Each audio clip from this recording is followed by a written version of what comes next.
Wendell Potter was the former head of corporate communications at the insurance giant CIGNA. I also asked him about the case of Thomas Concannon, the former head of the Federal Defenders of the Eastern District of the Legal Aid Society here in Manhattan. In 2002, Concannon was suffering from multiple myeloma, a rare form of cancer. His doctors planned to perform a bone marrow transplant, but as Concannon lay on the operating table, his insurance company, CIGNA, announced it would not cover the operation. Days later, Concannon came on Democracy Now!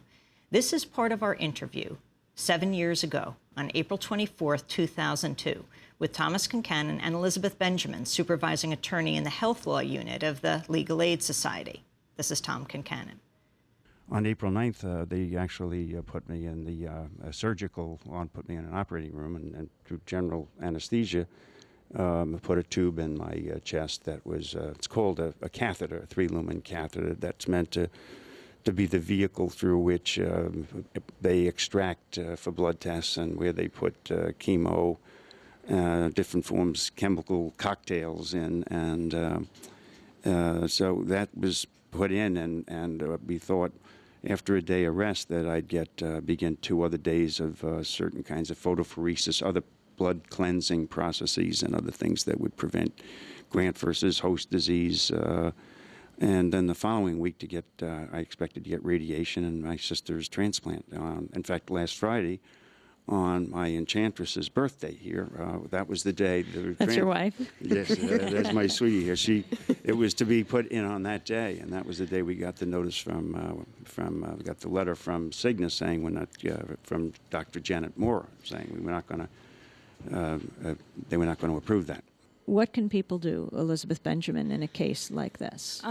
Well, if you want to help Tom, I think a good thing to do would be to call CIGNA's vice president and corporate spokesman and express your utter dismay at their conduct in this case. His name is Wendell Potter, P-O-T-T-E-R. His telephone number is 215-761-4450.